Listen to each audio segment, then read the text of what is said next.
कि दोस्तों आज हेलो फेसबुक कथा सम्मेलन है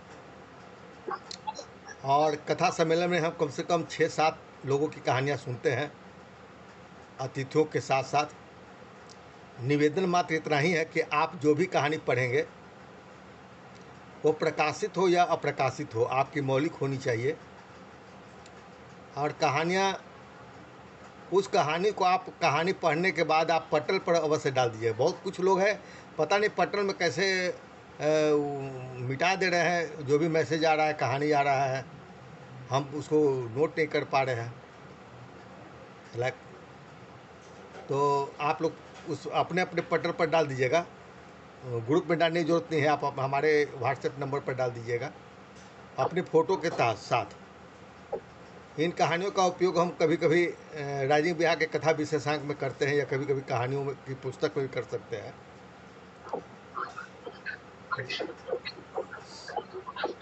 अब आप लोग माइक को बंद कर सकते हैं क्योंकि हम कार्यक्रम का आरंभ करने जा रहे हैं। और सबसे पहले मैं बतला दूं कि आज हमारे बीच में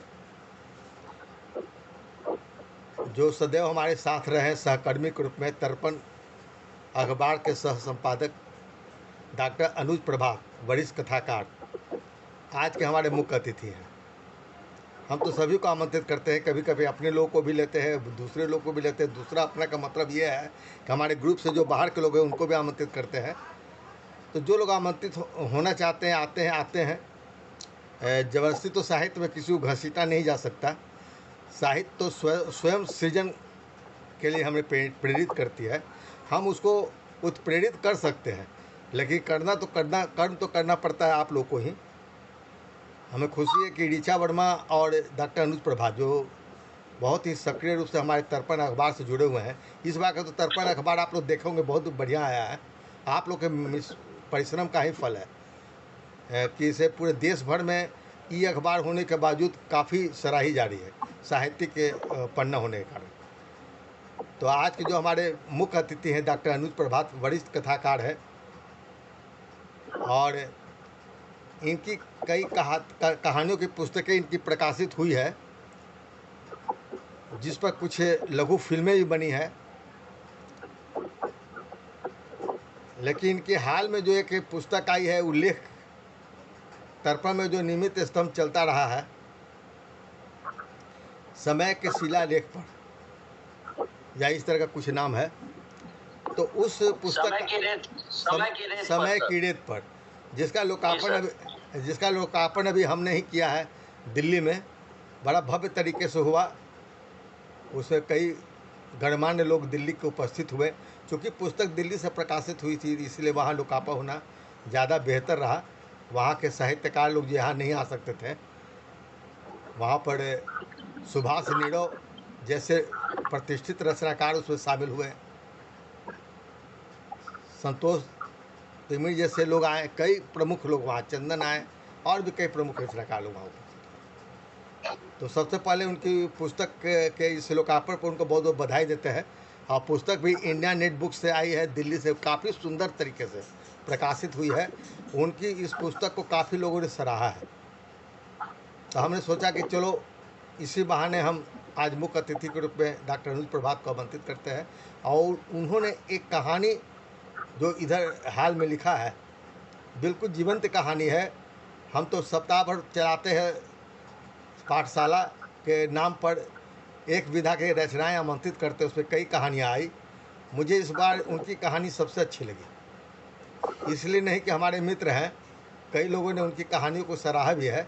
रश्मि लहर और भी कई लोग हैं, उन्होंने इन्हें पसंद किया और उन्होंने स्वीकार किया हमारे इस अनुरोध को कि आज मुख्य अतिथि के रूप में आए।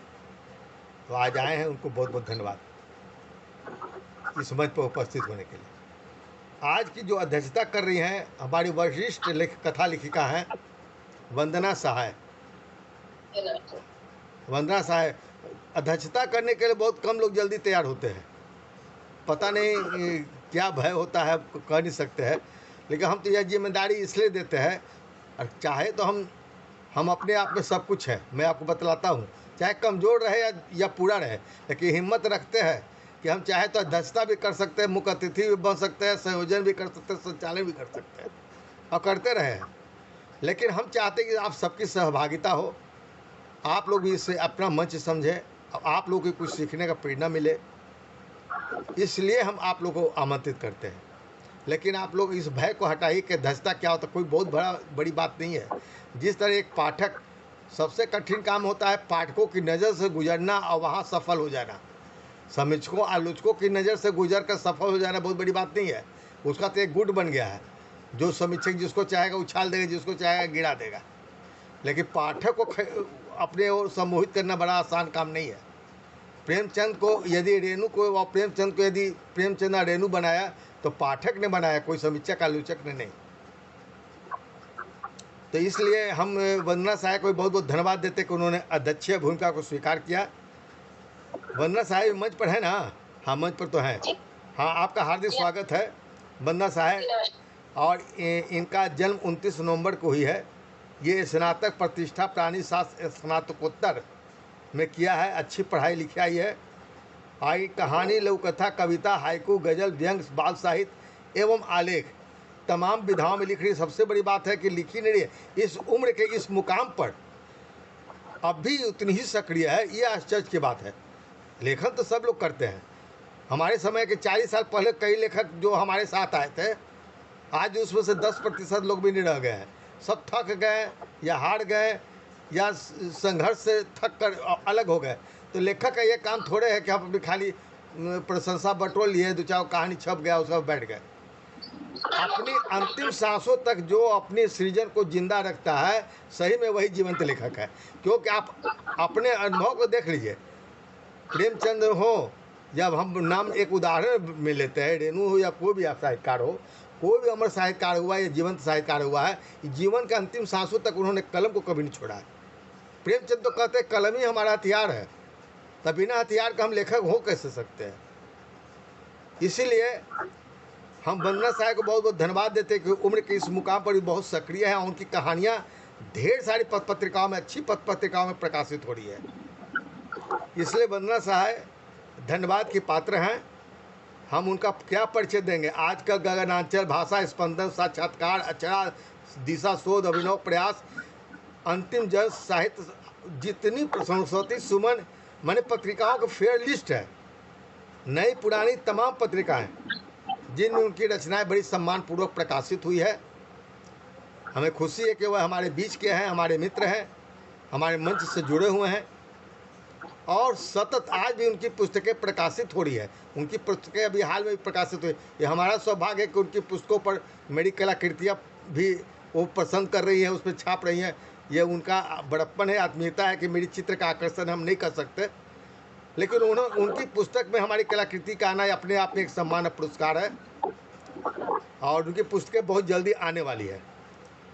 तो इस लोककथा के क्षेत्र में भी वो अनवरत काम कर रही हैं।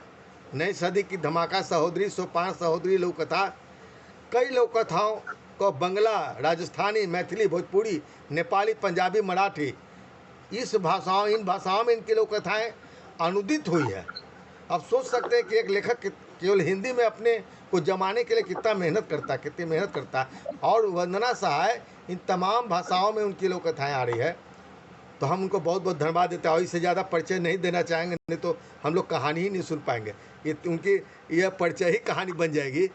तो यहाँ पर हम अपनी बात को यहाँ पर समाप्त करना चाहेंगे। और सबसे पहले चाहेंगे कि आज हमारी जो परंपरा रही है कि सबसे पहले हम मुख्य अतिथि की रचना सुनते हैं। उस रचना पर हम छोटी सी डायरी पढ़ते हैं और हमारे अध्यक्ष महोदय अपनी प्रतिक्रिया देते हैं। उसके बाद हम जो अन्य उपस्थित रचनाकार जिस क्रम से जुड़े हुए हैं उनकी कहानियाँ सुनते हैं।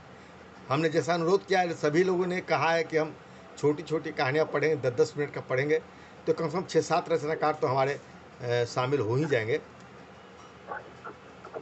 तो हम मुख्य अतिथि के रूप में आमंत्रित करते हैं डॉक्टर अनुज प्रभात को। लेकिन उन्हें आमंत्रित करने के पहले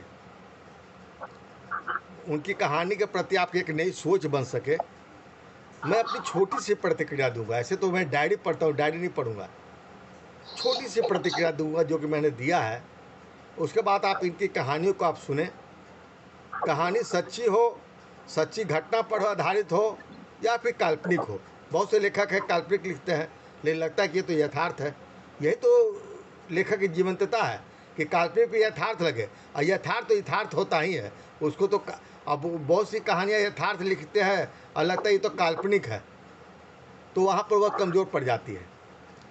कहानी सच्ची घटना पर आधारित हो या काल्पनिक, किंतु वह जीवंतता का एहसास करा जाती है और आज के समय के सच को भी बेहद ही निर्भीकता के साथ बयां कर जाती है। वरिष्ठ कथाकार डॉक्टर अनुज प्रभात की एक व्यंग कथा दास्ताने लोकार्पण सभ्य साहित्यिक समाज पर एक करारा तमाचा है। पूरी कहानी अंत तक हमें बांधे रखती है और व्यंग के बहाने अपने भीतर के यथार्थ को बयां कर जाती है। आज पुस्तक का प्रकाशन करना जितना कष्टमय हो गया है, पुस्तक का लोकार्पण करना भी उतना ही कष्टमय हो गया है। बहुत सारे लेखक तो इसीलिए करवाते ही नहीं लोकार्पण। बहुत हिम्मत होता है, ये भी एक हिम्मत है। जहाँ तमाम खुशियों के बावजूद एक आंतरिक तनाव के से लेखक गुजर रहा होता है। अजीब दास्तां है ये। फिल्मी गाने से आरंभिक इस बोल से फिल्म के अंतिम बोल, ना वो समझ सके ना हम, पंक्तियों से कहानी का अंत बेहद जीवंतता के साथ हुआ है। डॉक्टर अनुज प्रभात की कहानी को पढ़कर लेखक के कथा सृजन की कलात्मकता का भी दर्शन होता है। अनावश्यक शब्दों से परहेज करते हुए एक चुस्त कथा को वे हमारे सामने रखते हैं जो हम सबके लिए प्रेरणा स्रोत है। इससे ज़्यादा हम नहीं अध्यक्ष महोदय बोलेंगे। हम डॉक्टर अनुज प्रभात जी को आमंत्रित करते हैं कि वो एक पे आए, मात्र छोटे छोटे हमारे 2 सवालों का छोटे छोटे जवाब देकर अपनी कहानी का पाठ करेंगे। डॉक्टर अनुज प्रभात जी, आप मंच पर आइए और पहले हमारी गोष्ठी का आरंभ कीजिए। नमस्कार। और आपने कहा कुछ छोटे से सवालों का जवाब, तो सवाल कर लिया जाए सर। सबसे पहला सवाल तो ये है कि आपकी कहानी अभी आते के साथ चर्चित हुई, अभी तो प्रकाशित भी नहीं हुई है, केवल हमारे मंच पर आई है। कई लोगों ने चर्चा किया है, बहुत से लोग पढ़े तो बिल्कुल जीवंत दास्तान लगते हैं। कई लेखकों को लगता है कि हमारे जीवन से गुजरे। क्या यह कहानी सचमुच सच्ची घटनाओं पर आधारित है, या आपने इसे उसमें जीवंतता लाने के लिए आपने उसे इस पर, चूँकि आप व्यंग कथा नाम दिए हैं, तो व्यंग कथा नाम होने से लगता है कि या तो कहीं से आप भयभीत है उस सच्ची को बयां करने में, या फिर सचमुच वह व्यंग है। मैं आपसे जानना चाहूँगा। सबसे पहले तो मैं कुछ घटनाएं घटी और घटित घटनाओं के आधार पर कुछ बातें मेरे सामने आई, लेकिन इसके लेखन की प्रेरणा यदि सच कहे तो आप ही ने दिया है।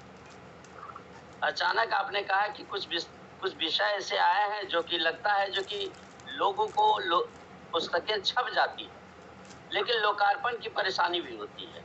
लोकार्पण करना भी बहुत आवश्यक लोग महसूस करते हैं। कुछ लोग तो ऐसा लोकार्पण भी नहीं हो पाता है। तो लोकार्पण की परंपरा जो बनी हुई है, वह उस परंपरा में बड़ी कठिनाइयों का सामना करना पड़ता है लोगों को। एक तो कहाँ करें, नहीं करें, कैसी व्यवस्था हो, कितने लोगों को आमंत्रित करें, कौन लोग आएंगे, कौन नहीं आएंगे, नामचीनों को बुलाना भी एक समस्या है। फिर भी लोकार्पण की परंपरा रही है जिसके द्वारा समाज को जानकारी मिलनी चाहिए कि ये किताबें आई है, इनकी आई है, उसमें क्या तत्व है। इसके लिए लोकार्पण किया गया और इसके लिए आपने ही प्रेरित किया। और जहाँ तक कथा लिखने की बात है, कुछ समस्याएं ऐसी आई जो मन में भाव उमड़ा, तो मैंने आपसे चर्चा की कि कुछ मन में मेरे भाव रहे। आपने खुद कहा कि नहीं, इस पर एक कहानी होनी चाहिए, और मैंने इस कहानी को लिख डालिया। बहुत बहुत धन्यवाद डॉक्टर अनुज प्रभात जी। आप घटना से प्रेरित होकर कहानी लिखे। कहानी तो बेहद जीवंतता है। हम तो हर लेखक को इसलिए प्रोत्साहित करते हैं, प्रेरित करते हैं कि यदि कोई घटना लेखक के हृदय से गुजर जाए और उसे पीड़ा महसूस हो तो उसे अवश्य लिख देना चाहिए। इससे तो लेखक को तो राहत मिलती ही है, आत्मसुख मिलता ही है, और साथ ही साथ उस समाज में उस तरह की भावनाओं से गुजर रहे पाठकों को भी बहुत राहत मिलती है, दूसरे लेखकों को भी बहुत राहत मिलती है। तो आप को हम बहुत बहुत धन्यवाद देते हैं और यह जानना चाहेंगे कि आपने कहानी का लेखन का आरंभ कब से किया। बहुत संक्षिप्त उत्तर दीजिए, क्योंकि आपकी कहानी हमें सुननी है। मैंने कहानी लेखन का आरंभ 1983 में किया था सर। जिस समय मैं इस क्षेत्र से गुजर नहीं रहा था और 1983 में मेरी पहली कहानी छपी, दिल्ली से प्रकाशित कथालोक एक पत्रिका निकलती थी, उसमें छपी। उसके बाद कथालोक में मैं निरंतर लिखता रहा। आप अब तक कितनी कहानियां लिख चुके हैं? अब तक मैंने 20-25 कहानियां तो से ज्यादा ही लिख चुका हूँ। कहानियां अधिक नहीं लिखी, लेकिन लिखा हूँ तो मस्त लिखा। आप 20-25 कहानियां कब नहीं होती अनुज प्रभा जी? यदि वो तो कम से कम आपकी कितनी पुस्तकें प्रकाशित हो गई है? प्रकाशित पुस्तकों में मेरी पुस्तकें 4, ये 5वीं पुस्तक है इस बार आलेख संग्रह का। कहानी की कितनी पुस्तकें आई है? कहानी की 2 पुस्तकें आई है और दोनों का मराठी भाषा में अनुवाद भी हुआ है, अन्य वाह, भाषाओं में भी हो रहा है। बहुत बधाई आपको। आपकी कहानियों को मराठी में अनुवाद किया गया। निश्चित तौर पर संग्रह पठनीय होगा, तभी कोई भाषा में अनुवाद भी किया जाता है। तो आपकी सफलता के लिए आपने एक बार कहा था कि आपकी कहानी पर लघु फिल्म भी बनी है, तो आप क्या बतला सकेंगे कि लघु फिल्म किसने बनाया, कहाँ बना? एक लघु फिल्म बनी है तीसरी पी, तो वो एक लघु कथा का पर फिल्म बनाने वाले हैं, उनका नाम मैं स्मरण अभी भूल रहा हूँ, उन्होंने बनाई है। और एक 70 mm की फिल्म भी आ रही है आगे में, जिसका नाम मैं अभी नहीं बताऊंगा, लेकिन वो फिल्म बन चुकी है, उसका डबिंग का काम चल रहा है। संभवतः जनवरी में वो हमारे सिनेमा घरों में आ जाए। चलिए, बहुत बहुत बधाई और हार्दिक शुभकामनाएं आपको। इस लघु फिल्म पर फिल्म बन जाना लघु कथा पर बहुत बड़ी बात होती है एक लेखक के लिए। उसमें जीवंतता और बढ़ जाती है और वह जन जन तक पहुंच जाती है। फिल्म ऐसी चीज़ है जो जन जन तक पहुंच जाती है। तो आपको हम बधाई देते हैं और जनवरी तक वह रिलीज हो जाएगी, उसके बाद हम लोग भी देखेंगे। और मैं चाहूँगा कि मुझे लगता है कि आपने जो कहानी या नहीं लिखी है उस पर भी यदि फिल्म बन जाए तो बहुत बड़ी अच्छी होगी। चले, फिलहाल हम आपकी अपनी बातों को यहाँ पर समाप्त करते हुए हम आपकी कहानियाँ सुनना चाहेंगे, जो कहानियाँ चर्चा केंद्र में रही है। आप कृपया उस कहानी को पढ़ने करें। सभी के लिए बाध्यता रही है कि 10-12 मिनट से अधिक की कहानियाँ ना हो। मुझे लगता है कि आपकी कहानियाँ भी इस सीमा के अंदर समाप्त हो जाएगी। तो मैं आपसे निवेदन करूंगा कि आप कृपया अपनी कहानी को का आरंभ करें और बाकी लोग अपने माइक को कृपया म्यूट कर लीजिए। जहाँ से कुछ घड़घड़ाहट आ रही है, वे लोग अपने माइक को म्यूट कर लेंगे और आप इनकी कहानी को सुने। इसके बाद इस कहानी पर हमारे अध्यक्ष वंदना सहाय संक्षिप्त में अध्यक्ष टिप्पणी देंगी। डॉक्टर अनुज प्रभा जी। सर, मैं चाहूंगा जो वीडियो ऑफ करके कहानी पढ़ूंगा सर। स्वागत है, कठिनाई हो रही। स्वागत है।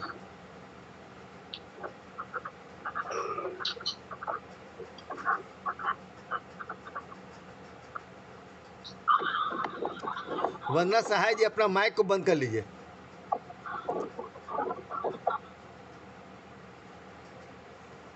दास्ताने लोकार्पण। शैलेंद्र के लिखे एक गाने का मुखरा है, अजीब दास्तां है ये, कहाँ शुरू कहाँ खत्म। आज मुझे उस गाने की याद आ गई, इस दास्तां को कहाँ से शुरू करूं और कहाँ से करूं खत्म। लेकिन कहीं न कहीं से जब शुरू करना ही है तो दिल्ली पहुंचने से शुरू करता हूं। मैं अपने बेटे के पास दिल्ली में था। वहां बेटा बहू दोनों जॉब में हैं।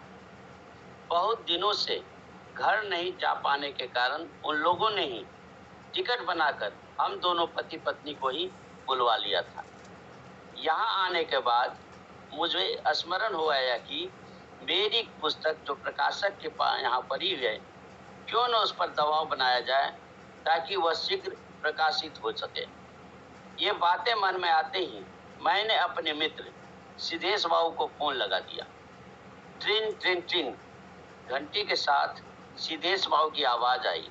हेलो, कहाँ से? आप कौन? हेलो, मैं अमीश। अरे माफ करना, मैं अब मोबाइल पर नाम नहीं देख पाया, चश्मा नहीं पहन रखा था। कैसे हैं? मैं ठीक हूँ और दिल्ली में अपने बेटे बहू के पास हूँ। अरे, मैं भी तो आज ही दिल्ली पहुँचा हूँ अपने बेटे के पास। बताया था ना, जयपुर में मुझे एक साहित्यिक संस्था द्वारा सम्मानित किया जाएगा, इसलिए थोड़ा पहले ही चला आया हूँ।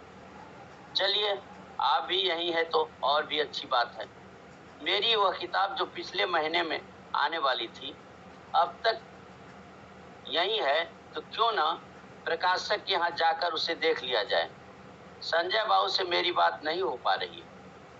हाँ, सही कहा आपने, जब आ ही गए हैं तो मैं उनसे पूछता हूँ। ठीक है, तो बात करके बताइए।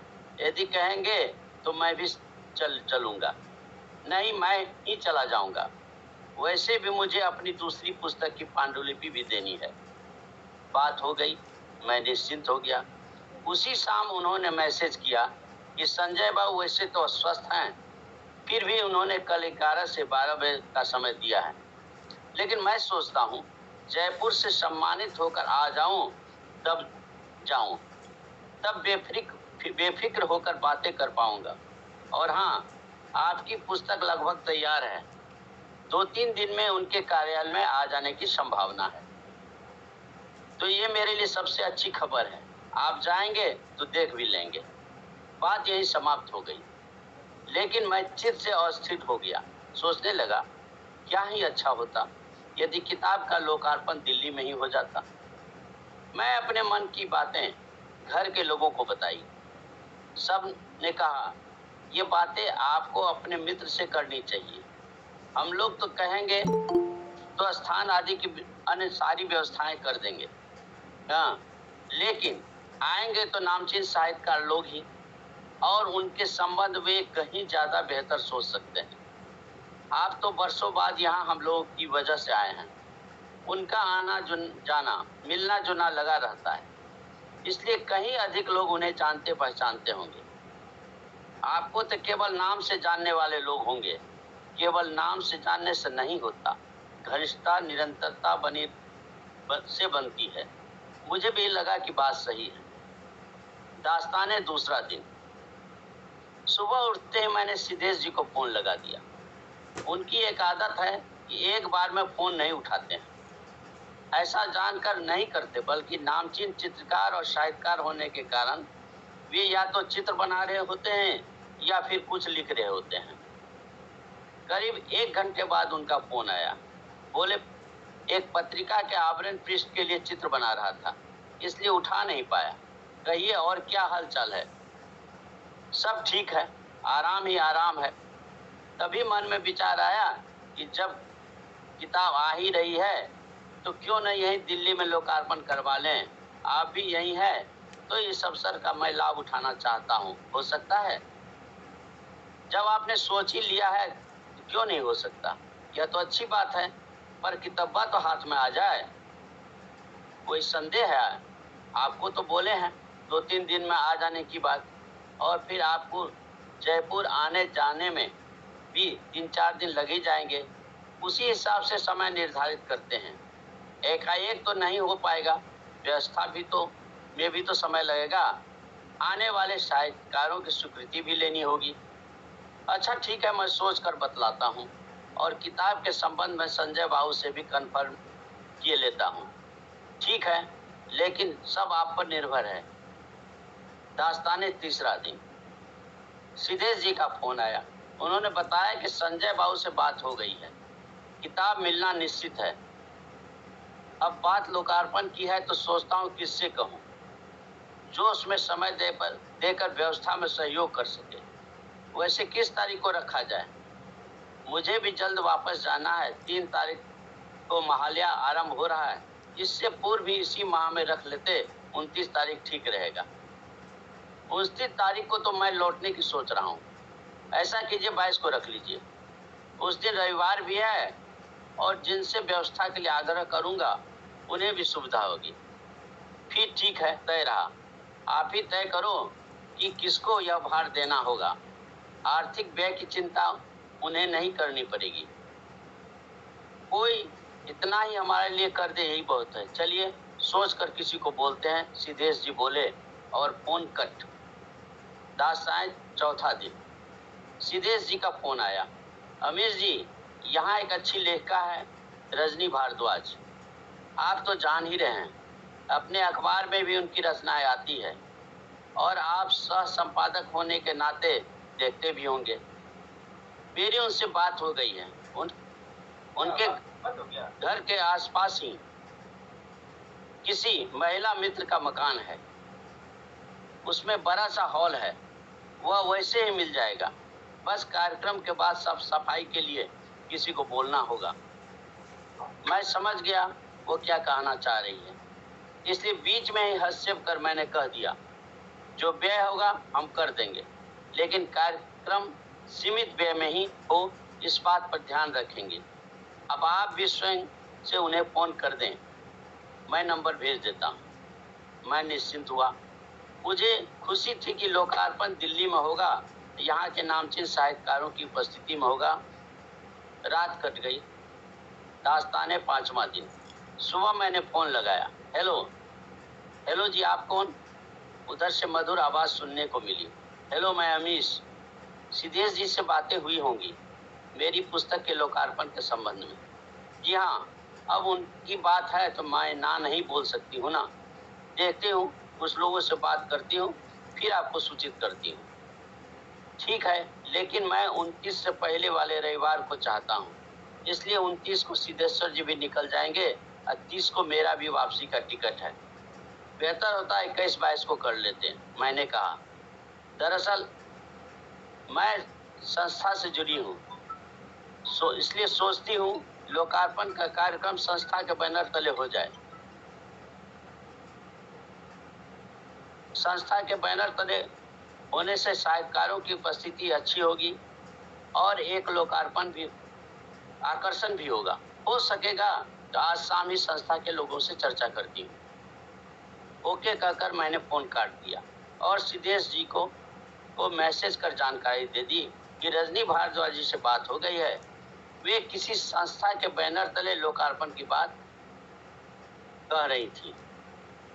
हाँ, मैं उस संस्था से जुड़ा हूँ, मैंने स्वीकृति दी है और यह अच्छी बात है। उधर से उनका मैसेज आया।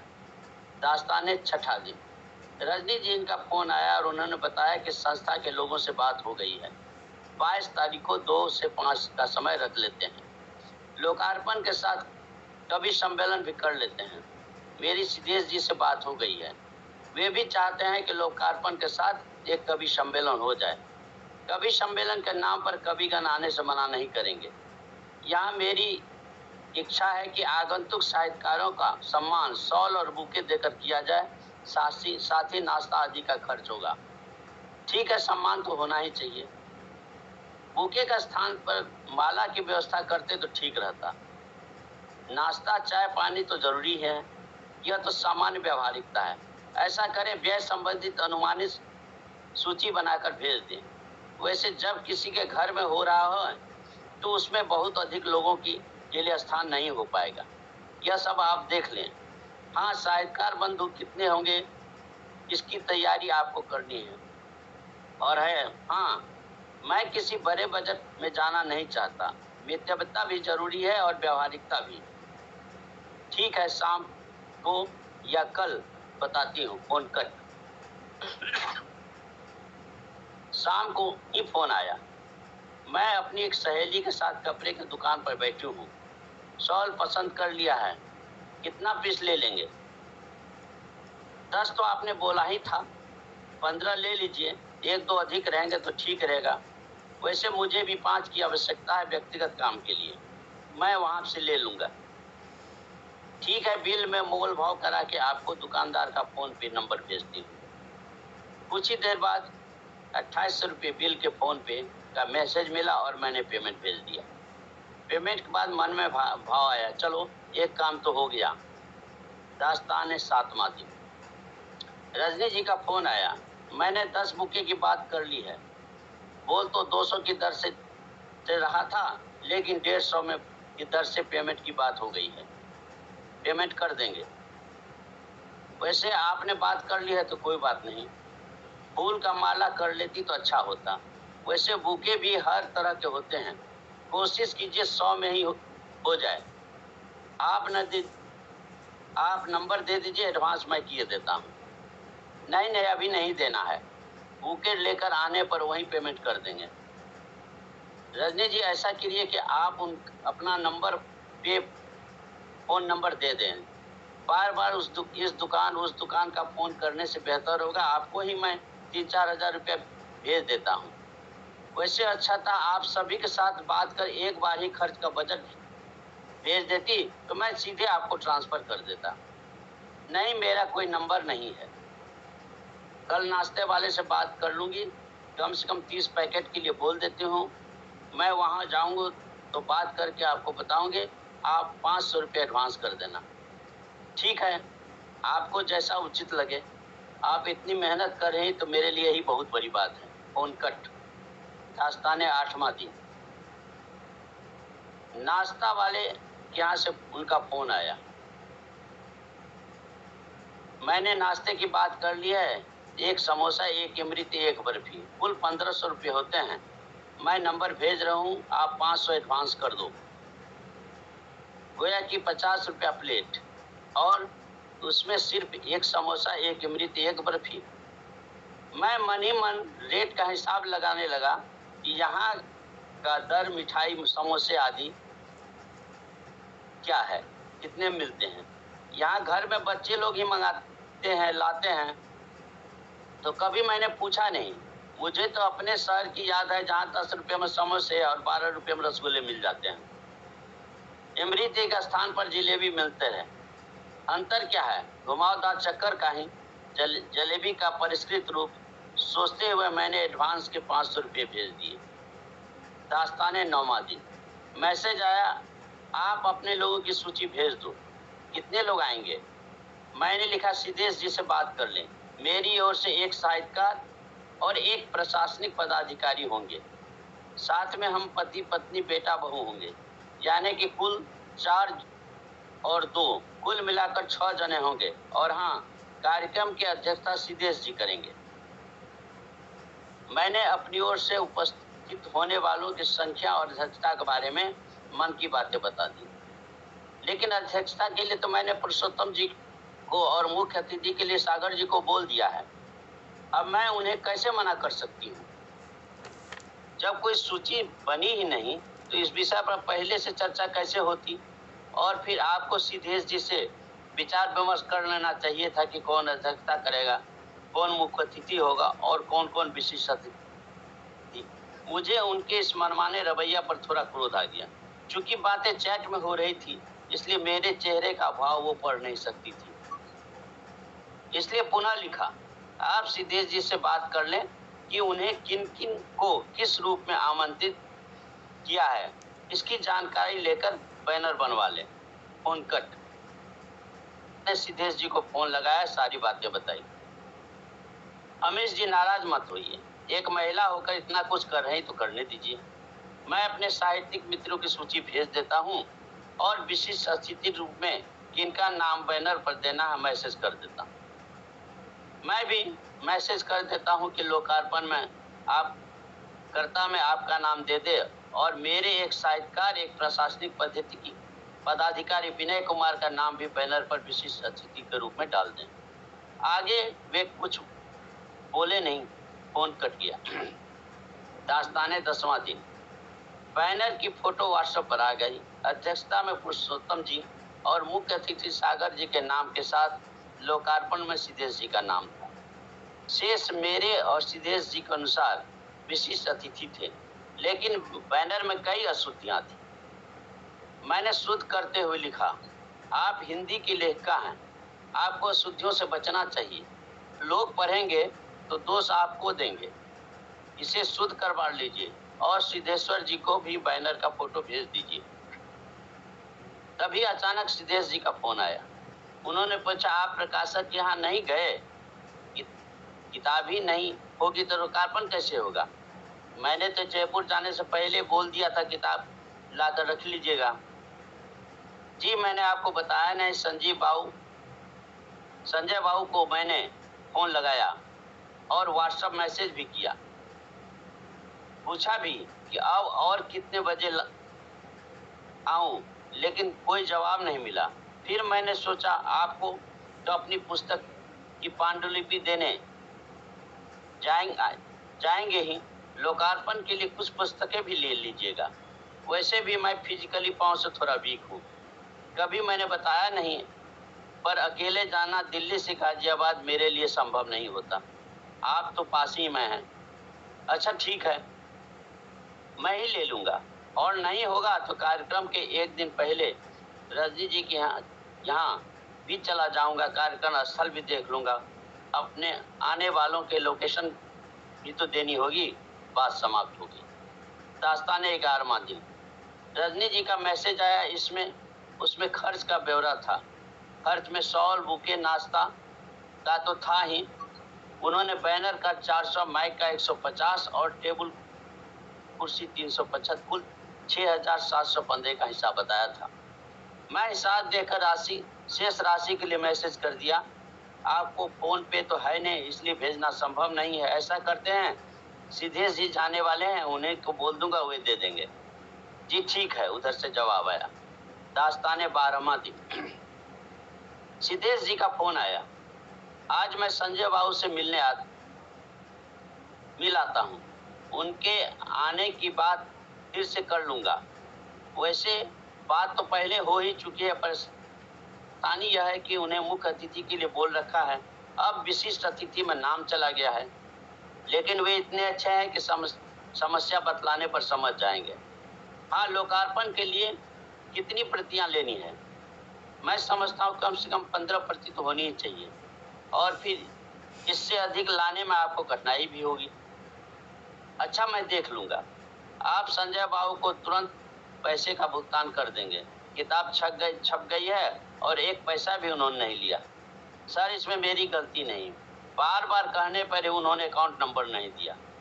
मैंने एडवांस के लिए भी बोला था, उन्होंने कहा 1 बार ही ले लेंगे। मुझे लगता है वे आपके ऊपर बहुत विश्वास करते हैं। ठीक है, अभी फोन रखते हैं, वहाँ पहुँचते फोन करूँगा। Phone cut. और फिर 3:45 बजे फोन आया, वे पुस्तक ले चुके थे। संजय बाबू से जितने की में पुस्तक प्रकाशन की बात हुई थी, मैंने उनके अकाउंट में भेज दिया। दास्ताने 12वां दिन। सुबह रजनी जी का मैसेज आया, आप अपनी फोटो और पुस्तक की फोटो भेज दें। इसके साथ ही पुस्तक का PDF भी अध्यक्ष और मुख्य अतिथि को भेजना है। मुझे भी पढ़ना होगा, तभी कुछ बोल पाएंगे। ये बातें सही है, विशेषकर PDF वाली। बिना पुस्तक पढ़े लोकार्पण के अवसर पर कोई क्या बोल पाएगा। और फिर मैंने फोटो सहित पुस्तक का PDF भी भेज दिया। उस दिन शाम को बैनर का स्क्रीनशॉट WhatsApp पर आया। फिर वही अशुद्धियां थी जो पहले से थी। मैंने पुनः बैनर को संशोधित कर प्रिंटर वाले से के पास भेजने का अनुरोध किया। इसके साथ ही सिद्धेश्वर जिसे WhatsApp पर बैनर पोस्ट करते हुए लिखा, अशुद्धियों के लिए आप स्वयं से भी बोल दें। मुझे पता है, मेरे पास भी आया था और मैंने भी लिख भेजा था। फिर से बोलता हूँ, वैसे मैं आमंत्रण पत्र के स्थान पर बैनर ही लोगों को पोस्ट करना होगा। इसमें स्थान का एड्रेस है। एड्रेस होने से गूगल पर लोकेशन डाल लोग पहुंच ही जाएंगे। दास्ताने 13वां दिन। रजनी जी का मैसेज आया, सिद्धेश जी आज आने वाले हैं, आप उनको फोन पे द्वारा पैसे भेज दें, वे मुझे दे देंगे। ओके। मैं सिद्धेश जी को मैसेज कर दिया, जैसा कि रजनी ने कहा था। उधर से उनका मैसेज आया, मेरे जाने का कोई ठीक नहीं है, जहाँ तक उनका घर है वहाँ जाने में 2 घंटे लगेंगे। मैंने लोकेशन देखकर पता कर लिया है। अब रविवार को ही 1 घंटा पहले कार्यक्रम स्थल पर चले जाएंगे। आप भी पहले ही आ जाइएगा। ओके। दास्ताने 14वां दिन। तकरीबन 10 बजे सुबह रजनी के द्वारा WhatsApp पर एक बैनर भेजा गया और लोकेशन भी। यह दूसरे की तरह बैनर था। उसमें वही सब कुछ था, अध्यक्ष था, मुख्य अतिथि, लोकार्पण करता, विशिष्ट अतिथि, स्थान आदि, लेकिन फोटो के नाम पर केवल पुस्तक की फोटो थी। मुझे लगा कि उन्होंने बैनर चेंज कर दिया है। पहले में सभी की तस्वीरें भी थी, इसमें केवल पुस्तक है। वैसे बैनर अच्छा था, इसलिए मैसेज किया, रजनी जी पहले बैनर का क्या हुआ? यह बाहर का है, आने वाले लोगों के लिए। इसे ही आमंत्रण के रूप में भेज दीजिए, साथ ही लोकेशन भी। ओके लिखकर मैंने सभी को मैसेज पोस्ट कर दिया। मैसेज पोस्ट के उपरांत रश्मि जी, ऋचा जी, श्याम जी, चंदन जी जैसे कईयों ने मैसेज कईयों के मैसेज आने आरंभ हो गए बैनर की अशुद्धियों को लेकर।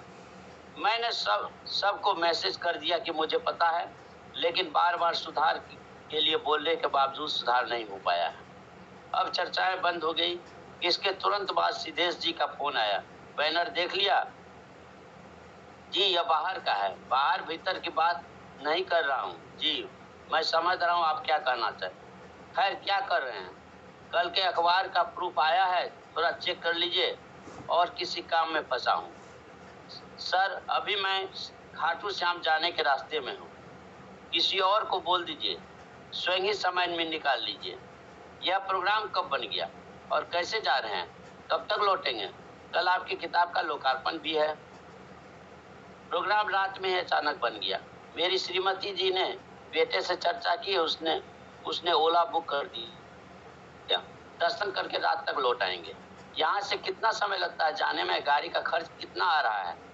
सामान्य 6 घंटा जाने में और 1-2 घंटा दर्शन आदि में, करीब 14-15 घंटे का रनिंग हो जाएगा ना। लौटते लौटते रात के 12-1 बज ही जाएंगे जी। अच्छा एक बात बताइए, वृंदावन गए हैं? दिल्ली से कितना समय लगेगा? सोचता हूँ घूम आऊँ। मैं बहुत पहले गया था। 4 व्हीलर से 4-4.5 घंटे लगते हैं। वैसे सुबह में कई ट्रेनें हैं, लगभग उतना ही समय उनसे भी लगेगा। जाने की इच्छा है तो होगा ही। देखते हैं, इस बार कुछ काम ज्यादा है। कई पत्र पत्रिकाओं के संपादकों से भी मिलना है, कुछ प्रकाशकों से भी मिलने जाना है और 30 तारीख को वापसी भी है। मेरी श्रीमती जी खाटू श्याम दर्शन की जिद कर दी। मेरी फ्लाइट भी 30 की है कलकत्ता के लिए। इनकी इच्छा है बेटी से भेंट करके जाने की और वहां से वापसी घर आसान होगा। रात्रि 9 बजे ट्रेन में बैठो, सुबह 10 बजे। ठीक है, दर्शन करके लौटिए, कल भेंट होगी। उनकट दास्ताने 15वां दिन। 11 बजे मैं लोकार्पण के लिए निकलने को तैयार था कि सिद्धेश जी का फोन आया। आप निकले नहीं? मैं तो रास्ते में हूँ। 1 घंटा पहले पहुँचना जरूरी है। क्या व्यवस्था है, कैसे है, देखना होगा। और फिर मैं भी अपने लोगों के साथ 11:30 बजे उबेर बुक करके निकल गया। एक तो ट्रैफिक जाम, दूसरे लोकेशन का गली गली घुमावदार रास्ता। पहुंचते पहुंचते 1 बज गए। मेरी दृष्टि बैनर खोज रही थी कि कहाँ है। बैनर तो नजर नहीं आया। गली नंबर की प्लेट नजर आ गई। वहां हमने गाड़ी छोड़ दी। तभी वहां प्रशासनिक पदाधिकारी कुमार विनय भी आ गए। अभी हम मकान ढूंढ ही रहे थे कि एक महिला आई और हम लोगों को आने के लिए कहा। जिस मकान में जाना था उसके आगे मैंने देखा बैनर टंगा हुआ है। हम लोग हॉल की बढ़ रहे थे कि रजनी जी मिल गए।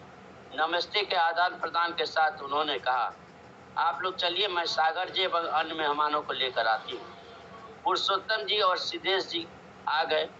उन्हीं के पास बैठिए। हाल में सामने 2 सोफा, दोनों साइड एक एक सोफा लगा हुआ था। सामने के दोनों सोफे के सामने सजाया टेबल लगा था। बाईं ओर के सोफे पर सिद्धेश जी की पत्नी बैठी हुई थी। मेरी श्रीमती जी सिद्धेश जी की पत्नी की ओर बढ़ गई और गले मिलकर उनके पास बैठ गए।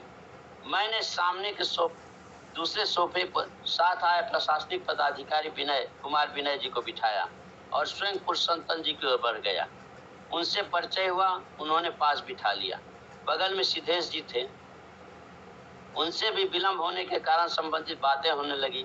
तभी सागर जी को लेकर रजनी जी आई और वे पुरुषोत्तम जी के बगल में बैठ गए और मुझसे हाथ मिलाते हुए कहा, ज्ञान वर्धक पुस्तकें लिखी है, बधाई।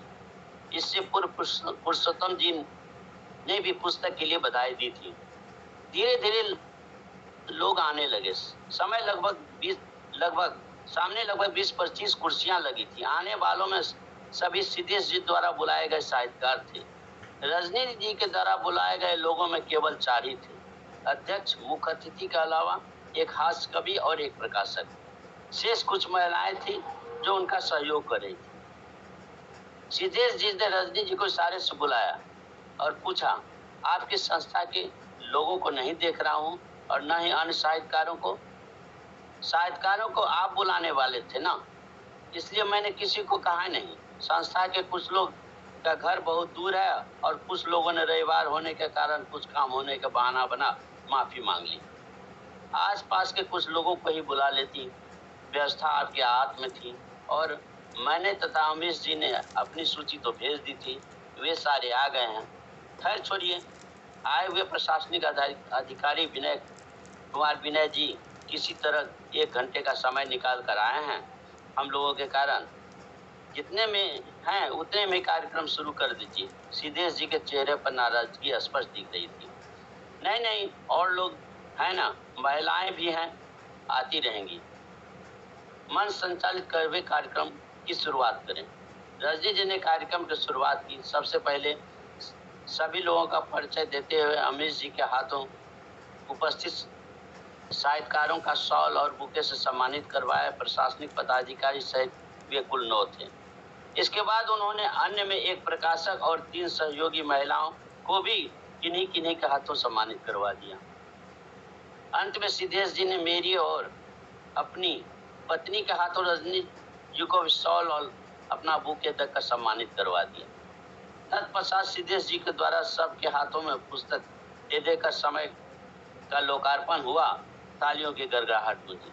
लोकार्पण के उपरांत सबसे पहले मुझे पुस्तक लेखन के संबंध में बोलने को कहा गया। उसके उपरांत सिद्धेश जी, सागर जी, प्रणय जी, चंदन जी, संजय जी, किशोर जी आदि साहित्यकारों के साथ अंत में पुरुषोत्तम जी ने अपने विचार रखे। एक प्रकार से सभी पुस्तकों आज की और आने वाली पीढ़ियों के लिए उपयोगी बताया। इसके साथ बाद कवि सम्मेलन का दौर चला।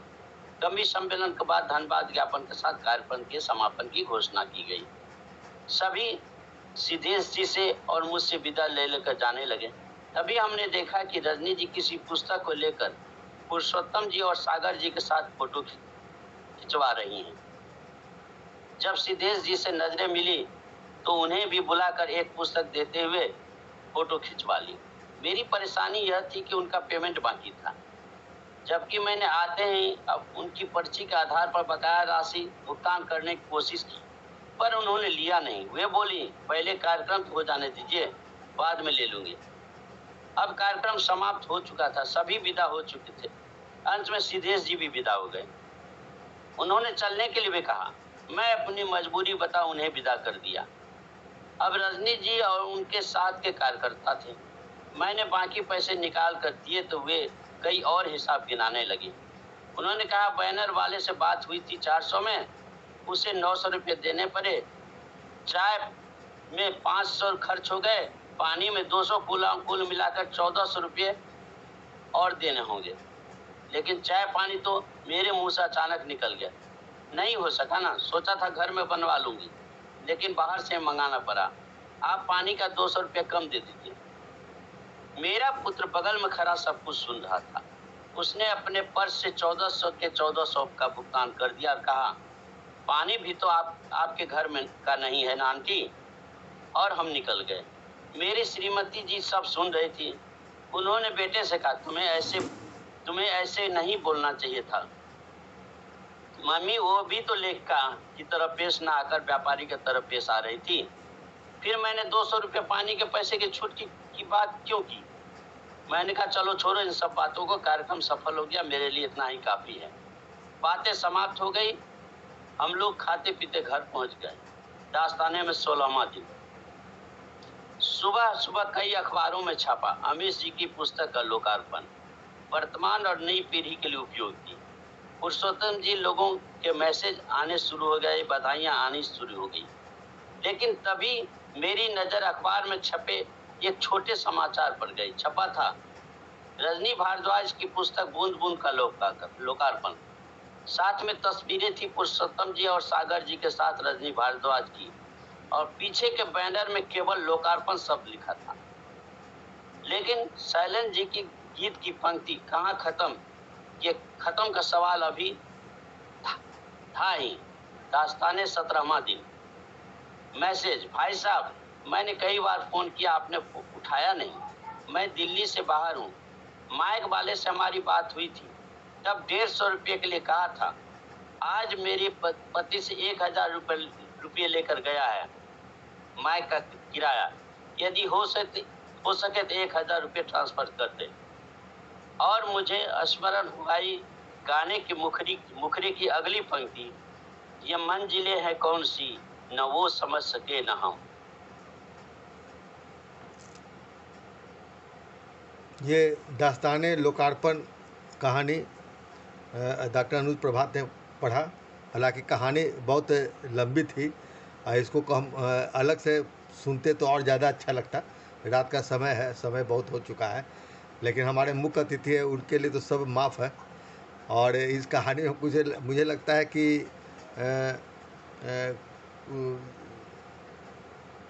अनावश्यक विस्तार तो कहीं नहीं लग रहा है, लेकिन कहानी थोड़ी लंबी है और पूरी दास्तान ही कहना शुरू कर दिए लोकार्पण का, तो कहानी तो लंबी होगी ही।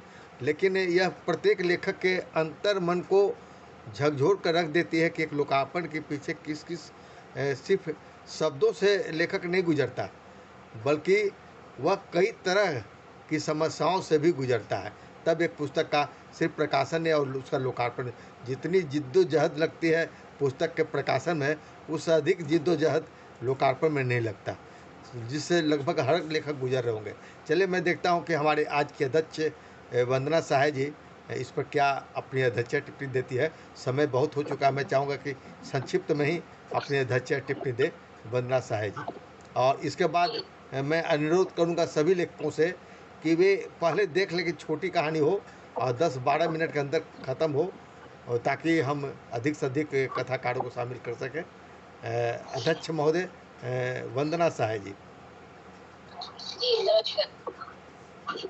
गूगल मीट से जुड़े सभी को मेरा नमन और आदरणीय विशेष विशेष सिद्धेश्वर जी को नमन के साथ ही मेरा आभार, जिन्होंने मुझे इस मीट के अध्यक्ष पद के लिए चुना। डॉक्टर अनुज प्रसाद जी की व्यंग कथा मैंने अभी सुनी, दास्तानी लोकार्पण।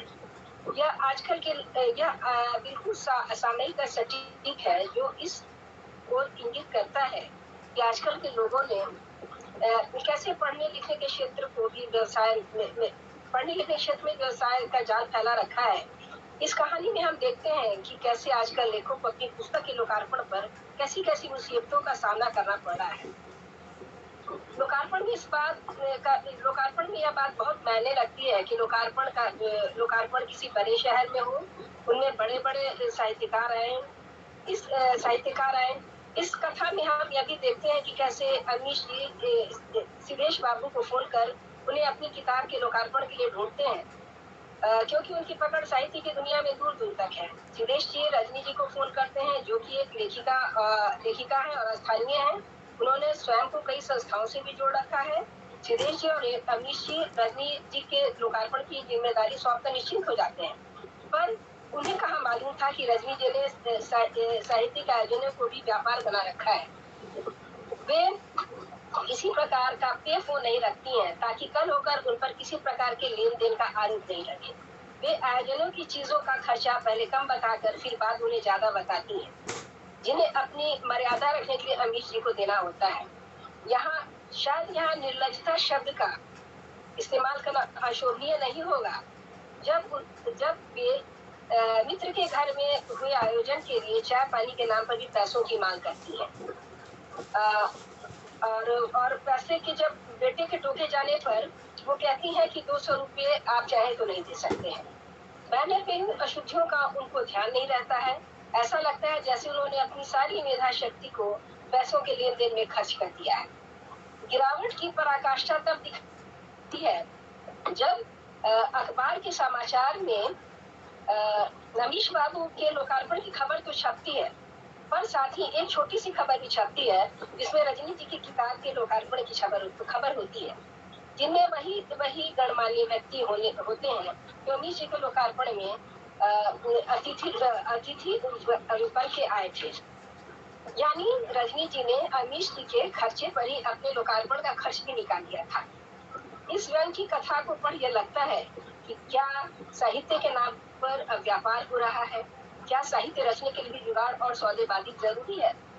बस इन्हीं शब्दों के साथ समय बहुत हो चुका है। वैसे तो बहुत दूर तक चल रही अपनी बात रखी, मैं अपनी बात को समाप्त करना चाहूंगी। इनके अनुज प्रभा जी की व्यंग यहाँ पर और अच्छी लगी, और आजकल की बिल्कुल सामयिक है, बहुत अच्छी लगी। और ये तो सबने आज फेस किया होगा, जो लोग कर रहे हैं, जो लिख रहा है, वो सब जान रहे हैं कि कितने जुगाड़ और कितनी जुगत के बाद हम अपनी कोई कहानी की किताब का हम